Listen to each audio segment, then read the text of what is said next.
Assalamualaikum warahmatullahi wabarakatuh. Halo teman-teman, mari kita lanjutkan pembahasan novel tentang Foto Keluarga Suamiku di Ruang Tamunya, bagian 10. Mas Arya menatapku ketika si bungsu ada dalam dekapannya. Sementara mataku nanar menatap ke arah Naya yang kini mulai menunduk. Aku tahu kamu hancur, Mbak. Apalagi kamu mendapati aku di acara keluarga besar suamimu. Sungguh, aku tidak tahu bila engkau pun akan datang. Tapi mungkin ini jalan Tuhan untuk mempertemukan kita dalam kenyataan yang sesungguhnya. Ran, ku dengar Mas Arya memanggilku lirih. Ia sepertinya bisa membaca bila aku kini sedang mendapati sebuah kenyataan. Aku senang ketemu ayah di sini. Celotehan bibir kecil itu terdengar riang. Dari kejauhan kulihat Naya mulai mendekati ke arah kami. Dia hanya berusaha tegak, padahal raganya tidak lagi sanggup. Aku tahu, Mbak. Aku sangat tahu. Itu yang aku rasakan ketika pertama kali mengetahui hal ini. Tapi mungkin sakitmu jauh lebih dibanding sakit aku. Ia semakin dekat dan kini berdiri tepat di hadapan kami. Ran, senang bertemu di sini. Terdengar sekali suaranya bergetar. Ia pasti ingin menjerit ketika menatapku. Namun, senyum justru mengembang dari bibirnya. Walau ku tahu tak sedikit pun senyum itu menutupi luka. Sementara kulihat Mas Arya terpaku ketika melihat istri pertamanya itu menyapaku. Mungkin tak percaya bila kami ternyata saling mengenal. Mbak, aku ingin menangis rasanya. Tak sanggup lagi melihat wajahnya yang masih bisa mengumbar senyum seperti itu. Mari kita jalan bersama. Jangan tunjukkan apapun kecuali senyum. Jangan merusak acara Bu Denina. Ia merangkul tanganku, menegakkan wajahnya, melukis kembali sebuah senyum. Namun, dapat kurasakan betapa tangannya dingin dan bergetar ketika kami saling bergandengan. Terbuat dari apa hatimu, Mbak? Mengapa Mas Arya begitu tega pada wanita sebaik kamu? Mas Arya mengiringi langkah kami sambil membawa si bungsu dalam gendongannya. Riuh suasana Bu Denina dihadiri seluruh keluarga besar. Assalamualaikum, sapa Naya. Tangannya masih merangkul tanganku. Senyum di wajahnya masih sama. Kudapati raut tak biasa di wajah ibu mertua, adik ipar dan seluruh keluarga besar yang aku kenal. Mereka memandang ke arah kami lain. Mungkin seperti sebuah perasaan bersalah atas kebohongan besar ini, atau bisa saja hanya terkejut melihat pemandangan ini. Sungguh, permainan kalian bukan karena rapih dan hebat, tapi memang bangka yang baru saja tercium. Atau mungkin aku yang bodoh tak bisa membaca situasi. Bu Denina terlihat membuang muka. Matanya memerah, ku perhatikan. Apa ia sedang menangis melihat ketulusan Naya?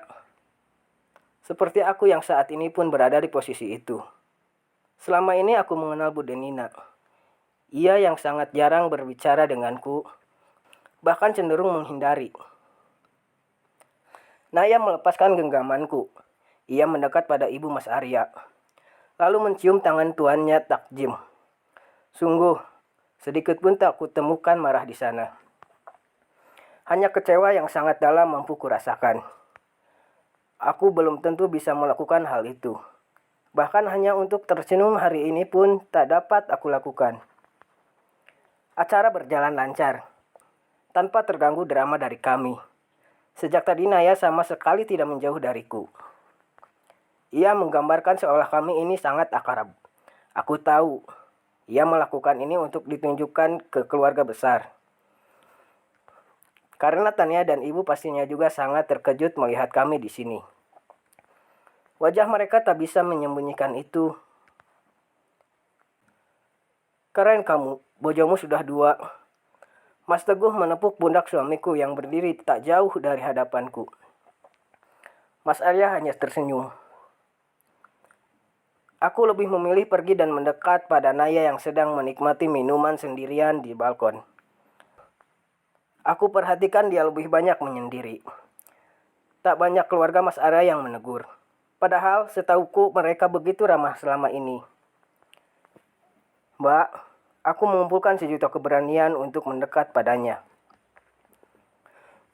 Dia mendongak, menatapku sambil tersenyum lalu menepuk kursi di sebelahnya agar aku duduk. Dengan ragu, aku pun duduk di sampingnya. Semilir angin terasa dingin menyapu wajah, melambaikan rambutku dan mengayunkan jilbab marun panjang yang kini dipakai Naya.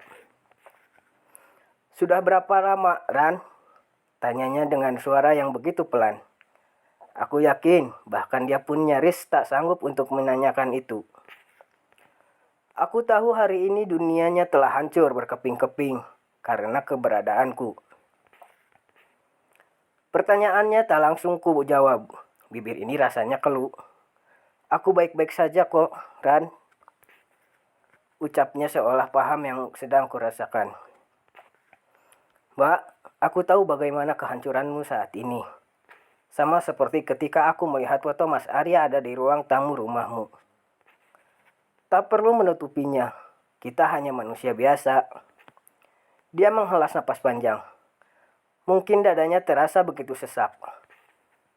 Terdengar klise memang, tapi aku lega mendapati suamiku menemukan kenyamanannya.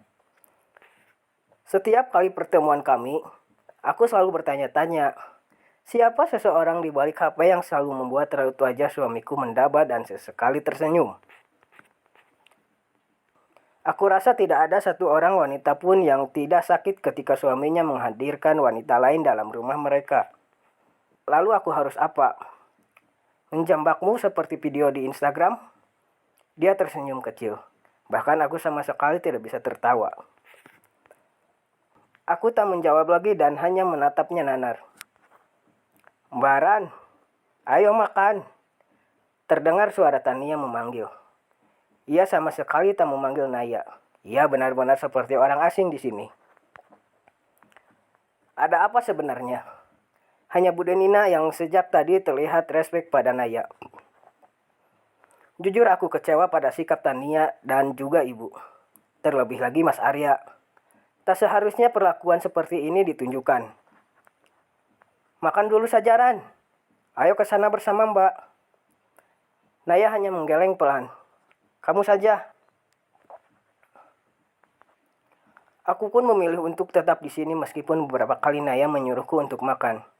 Sesekali kulihat Mas Arya pun memperhatikan ke arah kami. Entah apa yang ada di dalam pikirannya saat ini. Suatu yang pasti ia mungkin sangat terkejut. Setelah aku pamit ke kamar mandi, rupanya Mas Arya mengikuti. Ia meraih tanganku kemudian dibawa ke sebuah ruangan dan mengunciku di sana. Tak ada yang memulai kata di antara kami. Ia menatapku lirih dengan mata memerah. "Apa yang ingin kamu jelaskan saat ini, Mas? Bagaimana rasanya berbohong selama 6 tahun? Bahkan seluruh keluargamu, kau seret di dalamnya. Kamu tega. Kamu manusia paling tega yang pernah aku temui." Mas Arya mencoba menyentuhku. Aku menepis kasar. Rasanya tak ingin lagi bagian tubuh ini disentuh olehnya. Aku benar-benar kecewa begitu dalam. Aku tidak ingin menjalani apapun saat ini. Karena rasanya semua ini percuma. Aku memiliki alasan kuat atas semua yang aku lakukan. Alasan apa? Apapun alasannya, mendua tetaplah sebuah kesalahan. Mas, apa kamu pikir aku tidak hancur? Atau Naya tidak hancur? Apa kamu berpikir bagaimana perasaan anak-anakmu saat ini? Kita semua hancur karena kamu. Sungguh aku begitu meluap-luap. Bagaimana bisa Naya bisa bersikap setenang hari ini? Aku mencintaimu. Dengan kamu aku merasa berharga sebagai seorang laki-laki, Ran. Aku tidak peduli cintaimu, Mas. Kamu jahat. Kamu tega. Aku memilih untuk pergi meninggalkan ruangan ini dan menjauh Mas Arya. Aku ingin menepi sejenak darinya. Setidaknya setelah luka ini tidak terlalu menganga. Saat pintu dibuka, kudapati Naya sedang menunduk sambil sedikit terisak. Melihatku keluar dari ruangan ini disusul Mas Arya setelahnya tak membuat ia bertanya satu patah kata pun. Ia hanya melihat ke arah kami dengan mata memerah. Terlihat jelas air matanya menggenang. "Mbak," panggilku lirih. Ia tak menjawab sambil berlalu melewati kami. Samar kulihat bahunya berguncang-guncang. Sampai akhirnya ia hilang di balik kamar mandi. Mas Arya hanya terpaku menatap keadaan ini. Aku kembali ke ruangan keluarga. Riuh di sana melakukan sesi pemotretan. Aku ditarik oleh Tania untuk ikut. Kami berempat beberapa kali dijepret. Sementara kulihat di ujung sana, Naya hanya melihat kami sambil memeluk si bungsu. "Ajak Mbak Naya juga," pintaku pada Tania. "Tidak usah, tidak perlu," ucap adik iparku. Aku memilih mengakhiri sesi pengambilan foto ini, sementara Naya memilih untuk meninggalkan ruangan. Aku segera mengejarnya. Sepertinya ia sudah bersiap untuk pulang. "Mbak, mau kemana?" "Pulang, Ran. Acaranya sudah selesai." "Kamu belum makan, Mbak." "Aku bisa makan di rumah." "Pulanglah dengan kami. Simpan mobil Mbak di sini." "Tidak perlu. Aku sudah terbiasa menyetir sendiri." "Jangan, Mbak. Aku mohon pulanglah dengan kami." Ia bersikukuh menolak, lalu pamit padaku, juga Mas Arya yang ternyata mengikuti kami. "Mas jangan diam saja dong. Ini perjalanan lumayan jauh. Ajak dia pulang bersama kita. Kalau dia tidak mau, sudahlah." "Mas," aku sedikit membentak. Ia menghela napas dan membuangnya kasar. Dengan raut wajah kesal, Mas Arya menghampiri Naya. Tak terdengar jelas apa yang sedang mereka bicarakan. Mas Arya mengambil kasar tangan istri pertamanya itu. Sementara Naya terlihat menolak sambil menundukkan wajah dan menangis. Mereka sedikit bertikai. Lebih tepatnya Arya yang sepertinya terus membentak. Dari gestur tubuhnya terlihat ia sedikit kasar. Sampai si bungsu mendorong ayahnya. Aku tidak tinggal diam dan segera menghampiri mereka. Bersambung. Terima kasih teman-teman. Nantikan episode selanjutnya.